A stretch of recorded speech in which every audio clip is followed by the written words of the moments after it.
வணக்கம் நண்பர்களே, நான் உங்க கிச்சா பேசுகிறேன். மீனாட்சி பாட்டியும் காமாட்சி பேத்தியும் 8 பவுன் ரெட்டை வடை சங்கிலியும் ஒரு சுவையான மெய்சிலிருக்கும் சம்பவம். அந்த சம்பவம் பற்றினது தான் இந்த பதிவு. அந்த சம்பவம் பற்றி மேலும் நம்ம தெரிஞ்சுக்கிறதுக்கு முன்னால் நம்ம சேனலை இது வரைக்கும் சப்ஸ்கிரைப் பண்ணாதவங்க கண்டிப்பாக பெல் ஐகான் கிளிக் பண்ணுங்க, சப்ஸ்கிரைப் பண்ணுங்க. அன்று காமாட்சி அம்மன் கோவிலில் அவ்வளவாக கூட்டம் இல்லை. காலை 11 மணி. வழக்கத்தை விட நேரமாகிவிட்டதால் பேத்தியுடன் கோயிலை நோக்கி வேகமாக நடையை கட்டினாள் மீனாட்சி பாட்டி. கோவில் வாசலில் அர்ச்சனை தட்டு வியாபாரம் செய்கிற கடைக்கு முன் நின்று பாட்டி பேத்தியிடம், அடியை காமாட்சி, இன்னைக்கு பூர்த்தி நாள், அதனால எல்லாத்தையுமே ஆச்சாரியா சொன்னபடி 5 பண்ணிடுவோம். நீ என்ன பண்ற? அர்ச்சனைக்கு 5 தேங்காய், 5 ஜோடி வாழைப்பழம், வெத்தலைப்பாக்குன்னு எல்லாமே 5 வாங்கிட்டு ஓடிவா பார்க்கலாம் அப்படின்னு சொல்லி காசை கொடுத்து அனுப்பினாள் மீனாட்சி பாட்டி. பாட்டி சொன்னபடியே காமாட்சி வாங்கி வந்தாள். அம்பாளுக்கு அர்ச்சனை பண்ணி கண்களில் நீர் மல்க பிரார்த்தித்து கொண்டாள். பாட்டி அம்பாள் கிட்ட, அம்மா காமாட்சி, உன்னதாண்டி அம்மா பூர்ணமா நம்பின்னு இருக்கேன். உன்னையும் சுவாமிகளையும் விட்டா வேற கதி நேக்கு இல்லையேடி. நீதான் எப்படியாவது அந்த 8 பவுன் ரெட்டை வடை சங்கிலிக்கு ஏற்பாடு பண்ணி தந்து பேத்தி கல்யாணத்தை நல்லபடியா முடிச்சு வைக்கணும். பாட்டி விசும்ப பேத்தியும் விசும்பினாள். பாட்டி முன் செல்ல பேத்தி பின்தொடர இருவரும் பிரகாரத்தை வலம் வர ஆரம்பித்தனர். 4வது பிரதட்சணம். வடக்கு பிரகாரத்தில் வலம் வந்து கொண்டிருந்தனர் இருவரும். பாட்டி பாட்டி பாட்டி! பேத்தியின் உயர்ந்த குரலை கேட்டு திரும்பி பார்த்த பாட்டி ஆத்திரத்தோடு, ஏன் இப்படி கத்துற? என்ன பறிப்பை எடுத்து நோக்கு என்று கடுகடுத்தாள். ஒன்னும் பறிப்போகல பாட்டி, கிடைச்சிருக்கு. இப்படி ஓரமா வாயேன் காட்டுறேன் என்று சொல்லி பாட்டியை ஓரமாக அழைத்து போய் தன் வலக்கையை திறந்து காண்பித்தாள் பேத்தி காமாட்சி. அதில் முகப்புடன் கூடிய அருந்த இரட்டை வட 8 பவுன் சங்கிலி. ஏதடி இது? பாட்டி ஆச்சரியத்தோடு கேட்டாள். பேத்தி, நோக்கு பின்னால குனிஞ்சுண்டே வந்துட்டு இருந்தேன். அப்போ ஓரமா கிடந்த இந்த சங்கிலி கண்ணில் பட்டது. அப்படியே லபக்குன்னு எடுத்துட்டேன். ஒருத்தரும் பார்க்கல. இது அருந்திருக்கே, பவுனா முலாம் பூசினதான் பாரேன் பாட்டி என்றாள் பேத்தி காமாட்சி. அந்த இரட்டை வட சங்கிலியை கையில் வாங்கி எடையை தோராயமாக அனுமானித்த பாட்டி, பவுனா தான் இருக்கும்னு தோன்றுது. 8-8.5 பவுன் இருக்கும்னு நினைக்கிறேன். இது பெரியவா கிருபையால காமாட்சியே நமக்கு அனுகிரகம் பண்ணிருக்கா. சரி சரி வா, வெளில போவோம் முதல்ல என்று சொல்லியபடி அதை தன் புடவையின் தலைப்பு நுனியில் முடிந்து கொண்டு வேக வேகமாக வெளியே வந்து விட்டாள்.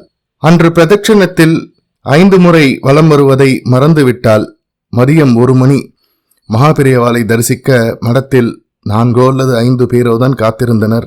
பேத்தியுடன் வந்த மீனாட்சி பாட்டி மகாபெரியவாளை நமஸ்கரித்து எழுந்தாள். பாட்டியை பார்த்த சுவாமிகள் சிரித்தார். சுவாமிகளிடம் பவுன் சங்கிலி கண்டெடுத்த விஷயத்தை சொல்லலாமா வேண்டாமா என்று குழம்பினாள் பாட்டி. அதற்குள் சுவாமிகளை முந்திக் கொண்டு, இன்னையோட நோக்கு காமாட்சி அம்மன் கோயில்ல 5 பிரதட்சிண கர்மா பூர்த்தியாயிருக்கணும்.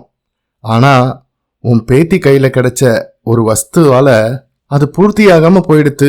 அந்த சந்தோஷம் 4 பிரதட்சிணத்துக்கு மேல உன்னை பண்ண விடல.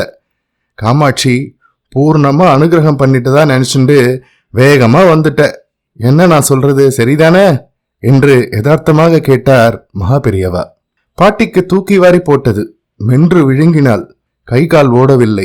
மகாபெரியவா என்ன தப்பா எடுத்துக்க கூடாது. பேத்தி கையில அது கிடைச்ச உடனே அம்பாலே அப்படி பிரகாரத்துல போட்டு பேத்தியை எடுத்துக்கோன்னு சொல்லியிருக்கான்னு நினைச்சுட்டேன். அந்த சந்தோஷத்துல இன்னொரு பிரதட்சணம் பண்ணன்றத மறந்துட்டேன் அப்படின்னு தயங்கி தயங்கி கூறினாள் மீனாட்சி பாட்டி. உடனே மகாபெரியவா, அது மட்டும் மறந்துட்டிய ஒழிய அந்த வஸ்து எடுத்துட்டு போய் காசுக்கடை ரங்கு பத்தர்கிட்ட போறதுக்கோ அருந்ததை பத்த வைக்கிறதுக்கோ மறக்கலையே நீ என்று சற்று கடுமையாக கேட்டுவிட்டு, அது போகட்டும், எடை போட்டியே சரியா 8 இருந்தது இல்லையா என்று முத்தாய்ப்பு வைத்தார் மகாபெரியவா. கிடுகிடுத்து போய்விட்டனர் மீனாட்சி பாட்டியும் காமாட்சி பேத்தியும். நீங்க சொன்னதெல்லாம் சத்தியம் பெரியவா என்றாள் பாட்டி. மகாபெரியவா அமைதியாக கேட்டார். நியாயமாக சொல்லு, அந்த பதார்த்தம் யாருக்கு சொந்தம்? அம்பாள் காமாட்சிக்கு.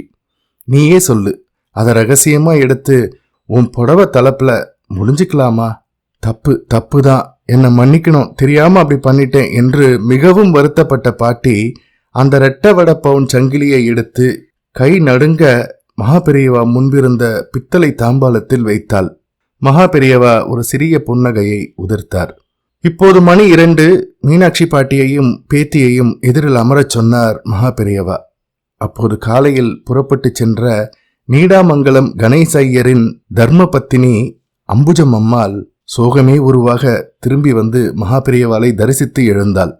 பொல பொலவென்று கண்களில் நீர் வழிந்தது. இதை பார்த்த மகாபெரியவா, அடடா, எதுக்குமா கண் கலங்குற, என்ன நடந்தது என வாத்சல்யத்துடன் வினவினார். உடனே அம்புஜம் அம்மாள் கண்களை துடைத்து கொண்டே, வேற ஒண்ணுமில்ல மகாபெரியவா, 2 மாசத்துக்கு முன்னாடி உங்க உத்தரவுப்படி காமாட்சி அம்மன் கோயில்ல 5 நாள் சேவை பண்றச்ச பிரிஞ்சிருக்கிற என் பொண்ணையும் மாப்பிள்ளையும் ஒன்னா சேர்த்து வச்சுட்டான்னா என் கழுத்துல போட்டுன்னு இருக்கிற 8 பவுன் ரெட்டை வடை சங்கிலிய நோக்கு அர்ப்பணம் பண்றேன்னு அம்பாள்கிட்ட மனப்பூர்வமா பிரார்த்தனை செஞ்சுட்டேன். தம்பதியை ஒன்னா சேர்த்து வச்சுட்டா அம்பாள், வேண்டியபடி அந்த ரெட்டை வடை சங்கிலிய அம்பாள்கிட்ட சேர்த்துடலாம்னு கார்த்தால கோயிலுக்கு போனேன். அந்த செயின் கழுத்துலேருந்து நழுவி எங்கேயோ விழுந்துடுத்து. போன இடத்துல எல்லாம் தேடி பார்த்துட்டேன், ஒரு இடத்துலயும் கிடைக்கல. இப்ப என்ன பண்ணுவேன் மகாபெரியவா என்று புலம்ப ஆரம்பித்து விட்டாள். மகாபெரியவா மீனாட்சி பாட்டியின் பக்கம் தன் பார்வையை திருப்பி அர்த்த புஷ்டியுடன் பார்த்தார். மகாபெரியவாளை அப்படியே நமஸ்கரித்து விட்டு விருட்டென்று எழுந்தாள் மீனாட்சி பாட்டி. மகாபெரியவாளுக்கு முன் பித்தளை தாம்பாளத்தில் இருந்த 2 வடை பவுன் சங்கிலியை கையில் எடுத்தாள். மகிழ்ச்சியுடன் அம்புஜம் அம்மாள், நீ தவற விட்ட 2 வடம் இதுவா பாரு என்று காண்பித்தாள். அதை கையில் வாங்கி பார்த்த அம்புஜம் அம்மாள், இதேதான் இதேதான் பாட்டி, இது எப்படி இங்க வந்தது, ஆச்சரியமா இருக்கே என்று வியந்தாள். நடந்த விஷயங்கள் அனைத்தையும் ஒரே மூச்சில் சொல்லி முடித்தாள் மீனாட்சி பாட்டி. மீனாட்சி பாட்டியை கட்டி அணைத்து கொண்ட அம்புஜம் அம்மாள், பாட்டி நீங்க கவலைப்படாதீங்கோ, மகாபெரியவாளுக்கு முன்னால உங்ககிட்ட இதை தெரிவிச்சுக்கிறேன்.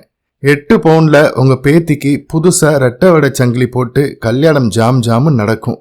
நான் கழுத்துல போட்டு இருந்த இந்த ரெட்டை வடத்தை அம்பாளுக்கு அர்ப்பணிக்கிறதா வேண்டின்னு இருக்கேன். இன்னைக்கு சாயந்தரமே உங்களையும் பேத்தி காமாட்சியையும் இந்த ஊர் நகை கடைக்கு அழைச்சிட்டு போய் 8 பவுன் ரெட்டை வடை சங்கிலி ஒன்று வாங்கி தரேன். அதோட கல்யாண செலவுக்காக 5000 ரூபாய் தரேன் என்று ஆறுதல் அளித்தாள் அம்புஜம் மாமி. மகாபெரியவா இந்த காட்சியை பிரத்யட்ச காமாட்சியாக அமர்ந்து பார்த்து கொண்டிருந்தார். அனைவரும் மகாபெரியவாளை நமஸ்கரித்து விட்டு எழுந்தனர். மகாபெரியவா மீனாட்சி பாட்டியை பார்த்து, இன்னைக்கு நீயும் உன் பேத்தியும் கோயில்ல 5 பிரதட்சணம் பண்ணல, சாயந்தரமா போய் 5 பிரதட்சணம் 5 நமஸ்காரம் பண்ணி அம்பாளை பிரார்த்தனை பண்ணிட்டு வாங்கோ என்று விடை கொடுத்தார். மீனாட்சி பாட்டியும் அவள் பேத்தியும் அப்போது அடைந்த சந்தோஷத்தையும் சிலிர்ப்பையும் வார்த்தைகளால் சொல்லிவிட முடியாது. ஜெய ஜெய சங்கர ஹர ஹர சங்கர. இந்த பதிவு உங்களுக்கு பிடிச்சிருந்தா லைக் பண்ணுங்க, ஷேர் பண்ணுங்க, கமெண்ட் பண்ணுங்க. மறக்காம பெல் ஐகான் கிளிக் பண்ணுங்க, சப்ஸ்கிரைப் பண்ணுங்க. நன்றி அன்பர்களே.